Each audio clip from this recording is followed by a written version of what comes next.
Hey everyone, and welcome back to Minecraft. Let me ask you a question, and I want you to be really honest with yourself. This morning, when your alarm went off, what was the very first feeling that washed over you? Was it a spark of excitement, a quiet sense of anticipation for the day ahead? Or was it a familiar, heavy sigh, a mental calculation of how many times you could hit the snooze button before you were officially late? Do you ever feel like you're living someone else's life? You've checked all the boxes. You got the degree, you landed the job, you have the apartment, the car, the relationships. From the outside, everything looks right. But on the inside, there's this quiet, nameless void. It's not sadness, not exactly. It's more like watching your life in black and white while knowing it's supposed to be in vibrant color. You can see the shapes of happiness, but you can't feel the warmth of the hues. A silent but persistent feeling that something essential is missing. If any of that resonates, I want you to take a deep breath and know that you are not alone. This feeling is a hallmark of our modern world. We live in an age of optimization. We optimize our productivity with apps. We optimize our diets with superfoods. We optimize our schedules down to the minute, but we've forgotten to optimize for meaning. We've become experts in the how of living, but amateurs in the why. Think about the common advice: follow your passion. It frames purpose as a single hidden treasure you must find. It implies a frantic search, and if you come back empty-handed, you've somehow failed. Ikigai offers a gentler, more powerful alternative. Ikigai is different. It's not about finding one thing. It's about creating a harmony. It's less like a treasure hunt and more like tending to a garden where multiple elements coexist and nourish each other to create a beautiful, thriving ecosystem. On the Japanese island of Okinawa, a place famous for its blue zone status, where people have some of the longest and healthiest life expectancies in the world, they don't really have a concept of retirement in the way we typically think of it. They don't reach a certain age and suddenly stop all their activities and contributions. Why? Because so many of them have found their Ikigai. Simply put, Ikigai is your reason for being. It's not some grand, unattainable destiny reserved for a chosen few. Ikigai can be the quiet joy a chef feels while meticulously preparing a delicious meal, the deep contentment a gardener finds in nurturing their plants from seed to fruit, or the electrifying passion an artist feels when they are lost in the act of creation, the science and psychology of purpose. And this isn't just a beautiful philosophical idea. Modern science is now catching up to this ancient wisdom. Researchers in the field of positive psychology have consistently found that having a strong sense of purpose, a real-world equivalent to Ikigai, is one of the most powerful predictors of our overall well-being. Studies have shown that people with a clear sense of purpose live longer, have lower risks of heart disease and stroke, and even experience better sleep. On a mental level, the benefits are just as profound.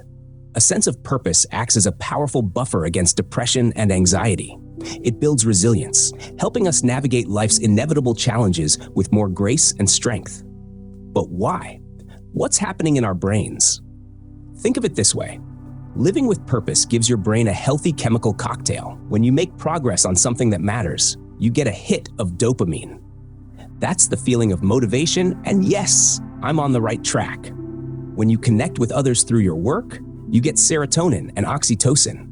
That's the warm glow of belonging and pride. And when you're completely absorbed in something you love, you get endorphins, the natural high of the flow state. It's your brain's way of telling you that you're doing exactly what you were meant to do. So, as we embark on this journey, know that we're not just exploring a philosophy. We're engaging in a scientifically backed practice for a healthier, more resilient, and more fulfilled mind. Beyond the Venn diagram, the original spirit of Ikigai. The model we're about to explore, the one with the 4 overlapping circles, is a fantastic Western interpretation that makes this concept accessible. It's a powerful tool, and we're going to use it. But it's also important to honor the original spirit of Ikigai, which is even more subtle and woven into the fabric of daily life. In its native Japan, Ikigai isn't necessarily tied to your career or how you make money. It can be found in the pursuit of perfection in a hobby, kodawari, in the deep sense of responsibility to your family, or in your role within your local community. It's a collection of small joys, a sense of purpose in everyday actions, and a feeling of connection to others.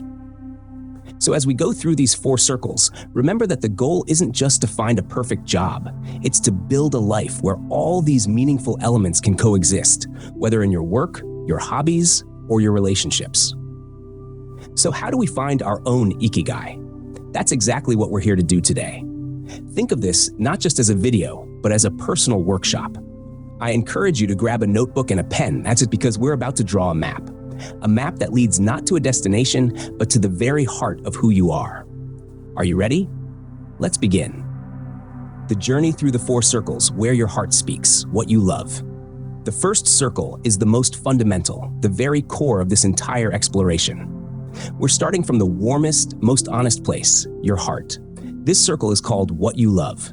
Right now, I invite you to grant yourself permission to temporarily forget about the pressures of money, the weight of expectations from your parents or society, and the preconceived notions of what is practical or productive. Allow yourself to be radically honest. Let's explore this with some questions. Don't just think of the answer. Try to feel the answer. And please, don't hesitate to pause for a moment to reflect and write down whatever comes to mind. What activities make you lose all track of time? Think about those moments when you look up at the clock and realize hours have passed in what felt like minutes. What were you doing? This is a powerful clue. What subject could you talk about or learn about for hours on end without getting bored? Even if you weren't getting paid, even if no one was listening, what topic naturally fascinates you? When you have a completely free day with no obligations whatsoever, what does your mind naturally drift towards doing? This is your default setting for joy. Try to go back in time, back to your childhood self.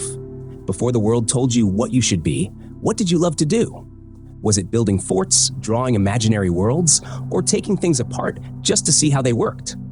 Often our earliest passions hold the purest clues. Your answers don't have to sound impressive. Maybe you love playing video games and analyzing their story structures. Maybe you love the quiet solitude of hiking in the mountains. Maybe it's the satisfaction of organizing your closet, or the simple, unconditional joy of playing with your dog. These are the things you do for the pure, intrinsic pleasure they bring you. They recharge your soul. This is the soil where your passion grows. Distinguishing love from likes. It's important here to distinguish between what you truly love and what you merely like. Liking something can be passive, like scrolling through social media. It provides a quick, easy hit of dopamine, but often leaves you feeling empty afterward. Loving something is active and nourishing. It's like the difference between a shallow puddle and a deep well. The puddle evaporates quickly, but the well provides sustainable, life-giving water. What are the deep wells in your life? Listening to your body's compass. Your body is an incredibly honest compass. Start paying attention to how different activities make you feel physically.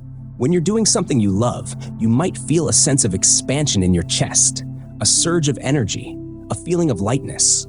When you're doing something that drains you, you might feel your shoulders tense up, a knot in your stomach, a sense of heavy fatigue. Your body knows the difference. Listen to it. A practical exercise. The joy audit.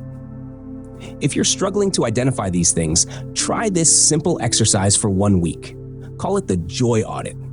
At the end of each day, quickly jot down the main activities you did and rate how you felt during each one on a scale of 1 to 10. 1 being drained and miserable, 10 being energized and joyful. At the end of the week, look for patterns. Which activities consistently score an 8, 9, or 10? Those are your golden clues. Have you ever heard of the flow state? Described by psychologist Mihaly Csikszentmihalyi, it's that magical feeling of being in the zone. You're so completely immersed in an activity that the world around you seems to disappear. That's not just a fleeting good mood, it's a state of optimal experience. The activities that consistently put you in a state of flow are almost always the things you truly love. So take a real moment here. Write it all down. Be specific. Don't just write reading. Write reading historical fiction novels from the 20th century. Don't judge a single thing on your list. This first circle is the fuel for the entire journey. Without it, every road ahead will feel heavy and burdensome. the hidden treasure, what you're good at. All right, once you've connected with your heart, it's time to listen to your mind and your hands. Our second circle is what you're good at. Love is a wonderful, essential start, but to make a real impact and build a life around it, we need competence. A lot of us get stuck here. We compare ourselves to the best in the world and immediately think, oh, I'm not really good at anything special. That is almost never true. We're just not accustomed to acknowledging our own unique set of talents. We often dismiss the things that come easily to us, assuming they must be easy for everyone. They aren't. Let's dig a little deeper with a more investigative lens. What do friends and family consistently come to you for help with? Don't just think about big favors. Do they ask you to proofread their emails? To help them pick out an outfit? To be the designated tech support? To plan the group vacation? These are skills. What skills have you learned, whether formally in school or informally through self-study? Think about languages, software, musical instruments, crafts, or even the skill of baking an amazing loaf of bread. What comes easily to you that seems to be a struggle for others? Perhaps you can walk into a messy room and instantly see how to organize it. Maybe you can listen to two people arguing and calmly find the common ground. These are powerful, often undervalued talents. And let's really expand on soft skills. Are you a great listener? Are you exceptionally empathetic? Are you a natural leader who can motivate a team? Are you incredibly organized and detail-oriented? Are you a fantastic problem solver, good at staying calm under pressure? These are the skills that truly make a difference in any field. It's also critically important here to recognize and actively work to overcome something called imposter syndrome. It's that nagging internal voice that whispers, "You're a fraud. Your successes are just luck." To combat this, try keeping a success journal. Every day, write down one thing you did well, no matter how small. Over time, you'll build a library of evidence to refute that negative inner voice. The power of skill stacking. Here's a secret weapon for this circle: skill stacking. Forget the pressure of being the #1 best in the world at one thing. Instead, aim to be in the top 25% in 2 or 3 different areas. Your true power isn't in a single skill. It's in your unique cocktail of skills. Maybe you're a pretty good writer, have a great sense of humor, and know a lot about gardening. Separately, they're just skills. Together, you could be the world's most entertaining gardening blogger. What are the unique skills you can stack? The 4 stages of competence. Sometimes we don't recognize what we're good at because we've become too good at it. Psychologists talk about a journey through 4 stages of competence. The first is unconscious incompetence, where you don't know what you don't know. Next comes conscious incompetence, where you become aware of your lack of skill, and this is where learning truly begins. Through practice, you reach conscious competence. You can do something well, but it requires concentration. Finally, with enough mastery, you arrive at unconscious competence, where you're so good at something, you do it automatically, without even thinking.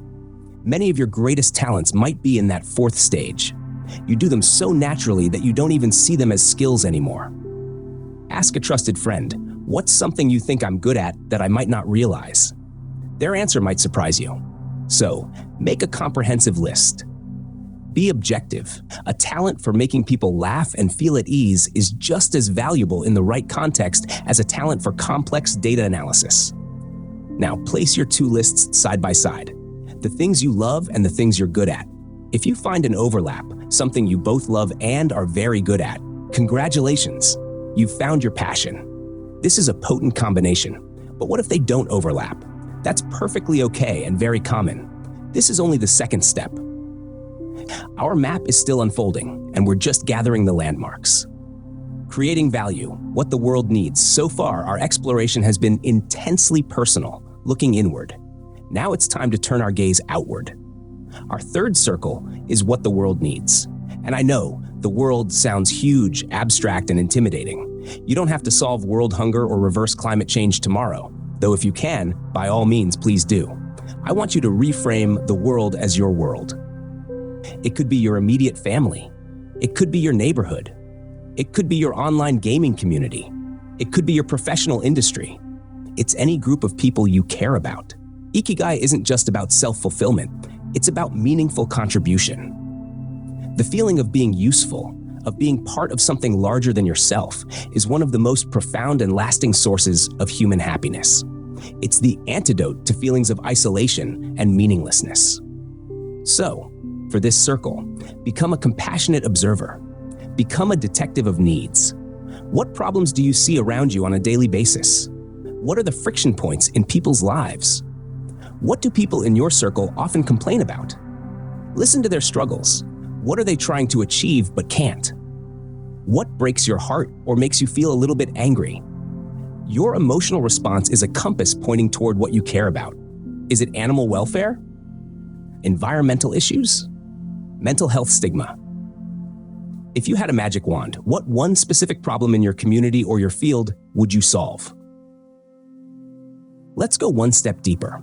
Don't just look for problems. Look for the underlying needs. For example, the problem might be, my friends are stressed out from work. The underlying need isn't just less stress. It might be the need for mindfulness, the need for better work-life boundaries, or the need for a creative outlet. Seeing the need opens up far more creative and impactful solutions. Beyond solving problems, creating joy and beauty. It's also crucial to expand our definition of what the world needs. The world doesn't just need problems solved.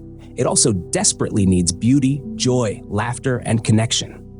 A comedian who makes a room full of people forget their troubles for an hour is meeting a profound human need. A musician whose song becomes the soundtrack to someone's life is meeting a need. A designer who creates a beautiful, peaceful public park is meeting a need. So ask yourself, not only what problems can I solve, but also what beauty can I create? What joy can I bring into the world? Finding Ikigai through others. The power of connection. This brings us to a beautiful, often overlooked aspect of this circle. What the world needs isn't just about abstract problems, it's about people. Often, our most powerful Ikigai is found not in what we do, but in who we do it for. Think about the profound sense of purpose a parent feels in raising their child. Their Ikigai is seeing that child grow, learn, and become a kind human being. Think of a mentor whose Ikigai is watching their mentee succeed and surpass them. Think of the quiet, powerful Ikigai of being a truly reliable friend, the person everyone knows they can count on. Your contribution doesn't have to be on a grand scale. Helping one person profoundly is just as valid as helping 1 million people superficially. Your community, your family, your friends, your team is a world in itself. What does that world need from you? Sometimes the most important thing the world needs is simply for you to be a good son, a good daughter, a good partner, or a good friend. This is a powerful and legitimate source of Ikigai. A practical exercise, the empathy map. To truly understand what your world needs, try creating an empathy map. Pick a group of people you want to serve. Draw a large face on a piece of paper and divide the space around it into 4 quadrants. Thinks and feels, hears, sees, and says and does. Brainstorm what a person in this group is experiencing in each of these areas. What are their private worries, thinks and feels? What are their friends and bosses telling them, hears? What does their environment look like, sees? How do they act in public, says and does? At the bottom, list their pains and their gains, their goals and desires. This exercise forces you to move beyond surface-level observation into deep, genuine empathy. When what you love intersects with what the world needs, you find your mission.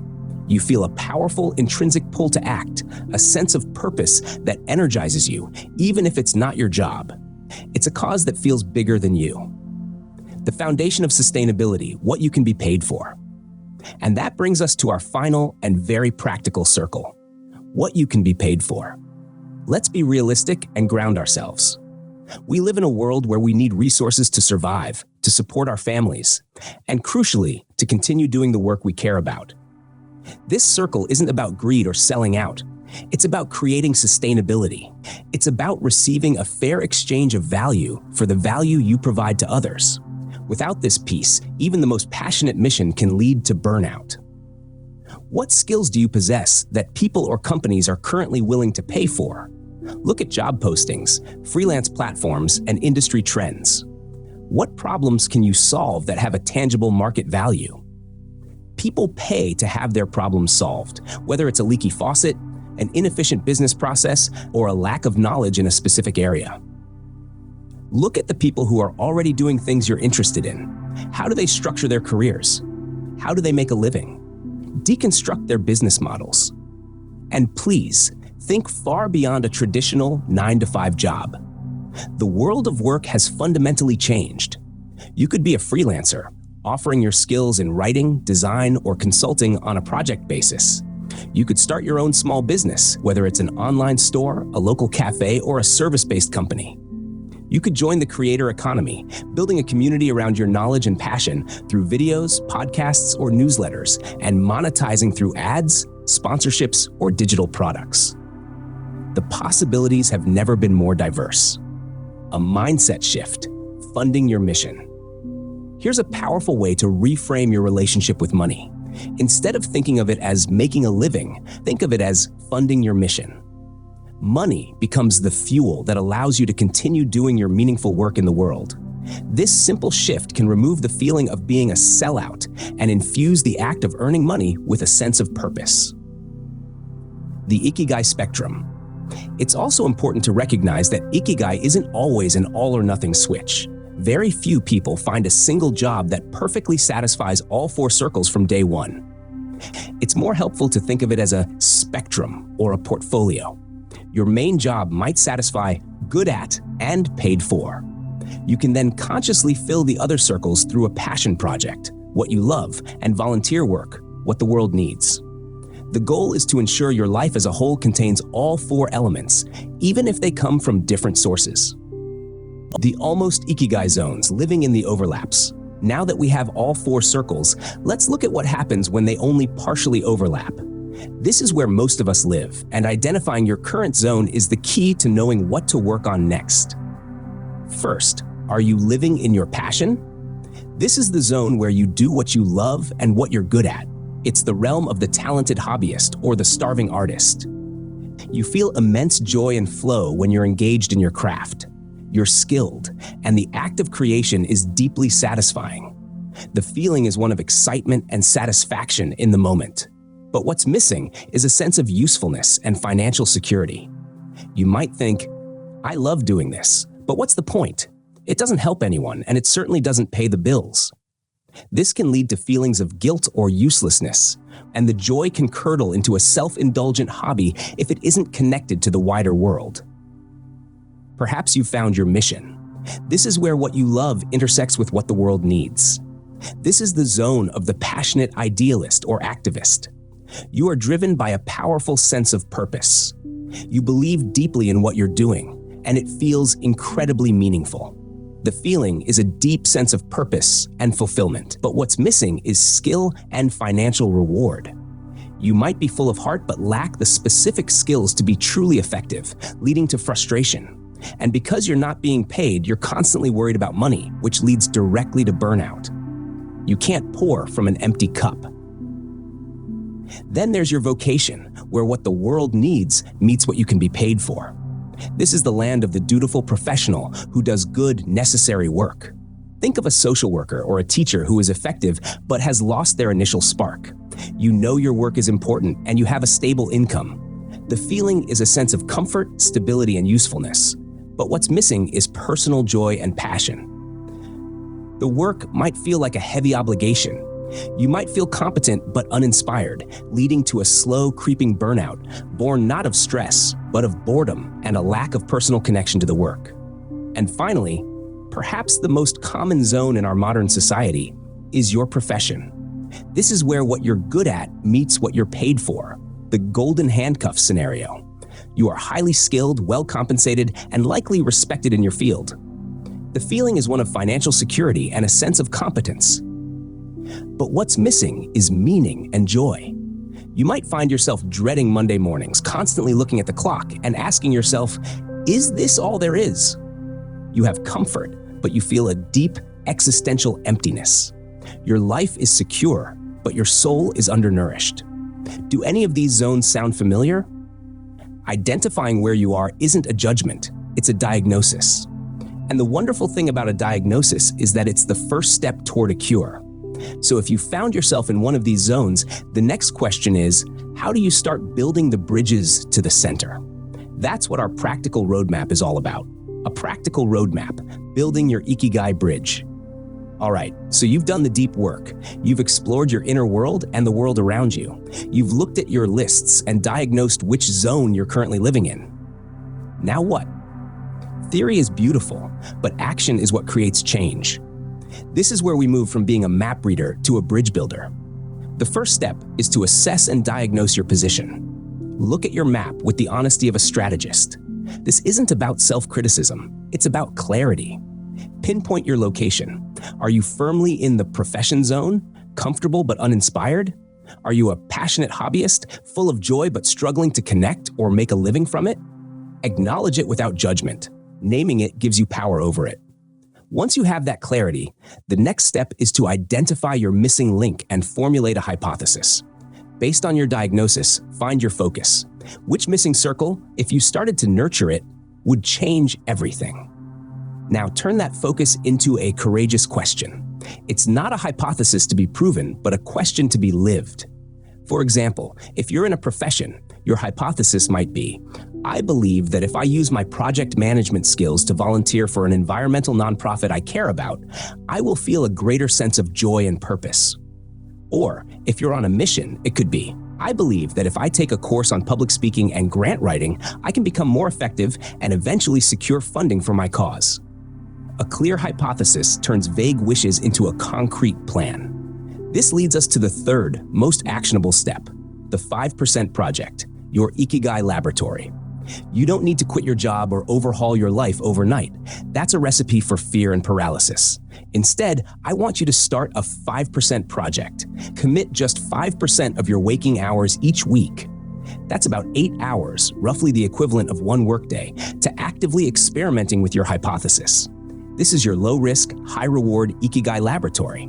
It's a safe space to play and learn. If your hypothesis is about volunteering, use those 8 hours to research organizations, send emails, and attend an orientation. If it's about starting a business, use that time to talk to 10 potential customers or build a simple one-page website. The key is small, consistent action focused on your weakest circle. And finally, the most critical step is the feedback loop, from guessing to knowing. A hypothesis is just an educated guess. The most critical step is to get out of your head and into the real world to gather data. Action creates feedback. After a few weeks of your 5% project, evaluate. Did volunteering for that specific organization actually bring you joy, or did the bureaucracy drain you? Did anyone show interest in your business idea, or did you hear the same objections over and over? The world will give you feedback, both explicit and implicit. Your job is to listen without ego, learn from it, and adjust your hypothesis. Maybe the nonprofit wasn't a good fit, but the act of helping confirmed your love for service. Great, now you can test a different organization. Maybe your business idea was wrong, but in talking to customers, you discovered a different, more urgent problem you can solve. This cycle, hypothesize, experiment, get feedback, adjust, is the engine of progress. It's how you systematically and intelligently build a bridge from where you are today to a life centered around your Ikigai. The journey, not the destination. All of this sounds wonderful, doesn't it? But let's be honest, the path to finding and living your Ikigai isn't always a smooth, straight line. It's a journey through a real-world landscape, and there are roadblocks. First, and perhaps largest, there's fear. It's a multi-headed beast. The fear of failure. What if I try and fall flat on my face? The fear of judgment. What will my family and friends think if I leave my stable job? The fear of uncertainty. How will I pay my bills? Fear is paralyzing. It keeps us stuck in a safe but unfulfilling comfort zone. The best way to combat fear is not with grand, reckless leaps, but with small, manageable, and courageous actions. You don't have to quit your job tomorrow. Just start a small side project. Take one online class in a field that excites you. Volunteer for 1 hour a week at an organization you believe in. Small wins build momentum and confidence. Second, there's social pressure. We are social creatures, and the expectations of our family, friends, and society at large weigh heavily on us. Society often has a very narrow, materialistic definition of success. It takes immense courage to define success on your own terms, as fulfillment, contribution, and joy, rather than just a job title or a bank balance. The key here is to find your tribe, even if it's just one or two people who see you, understand you, and support your unique journey. And third, there's impatience. We live in a culture of instant gratification. We want results immediately. But finding your Ikigai is a marathon, not a sprint. It's a process of deep self-discovery, and that takes time. Rushing the process will only lead to frustration. And this leads to the most important mindset shift I want to share with you today. Ikigai is a compass, not a map. A map shows you a single, predetermined route from A to B. It's rigid, but life is dynamic, fluid, and always changing. What you love at 25 might be different from what you love at 45. The world's needs are constantly evolving. If you cling to a fixed map of your Ikigai, you'll feel lost the moment the terrain changes. A compass, however, is flexible.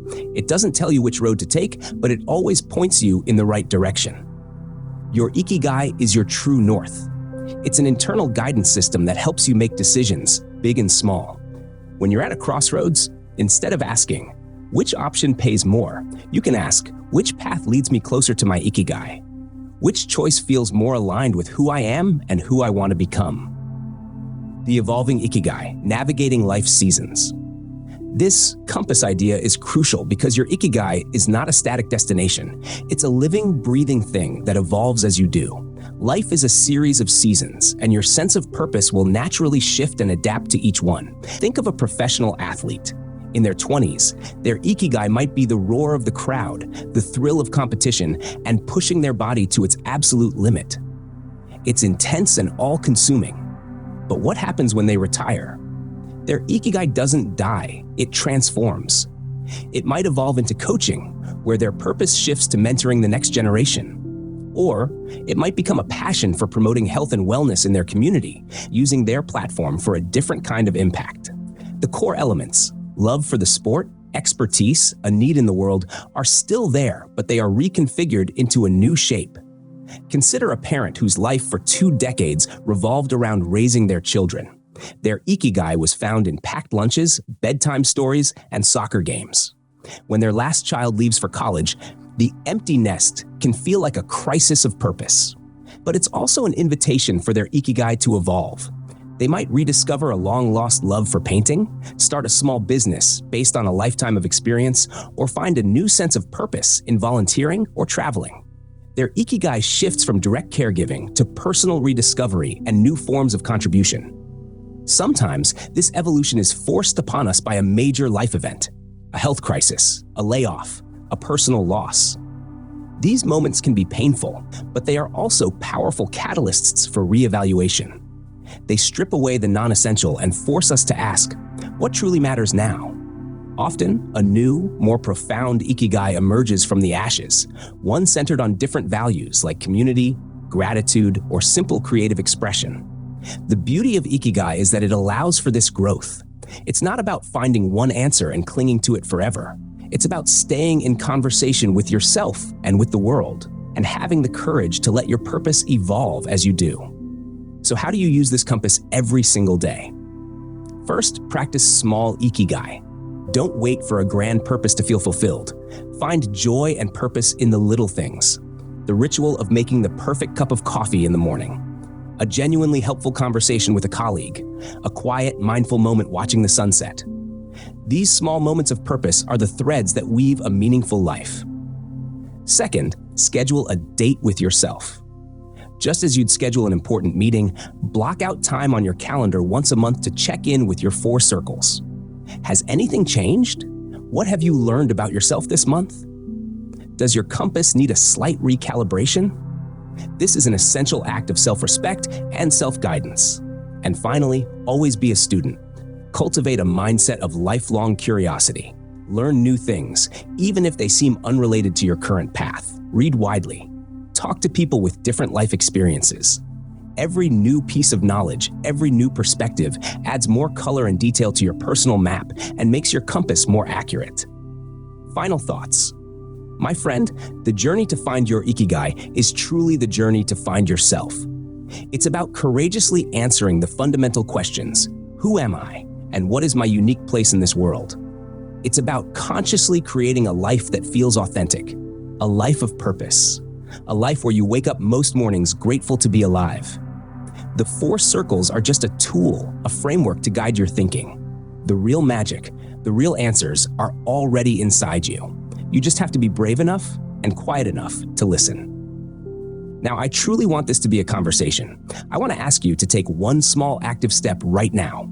Share just one thing from your first circle in the comments below. What is one thing that you truly love to do? It doesn't matter how big or small. There is so much power in declaring it, in sharing it with a community. I can't wait to read about what brings you joy. Thank you so much for spending this time with me here at Minecraft. If this exploration was helpful to you, please support us so we can continue on these journeys of discovery together. Until next time, be kind to yourself and keep crafting the life you truly want to live.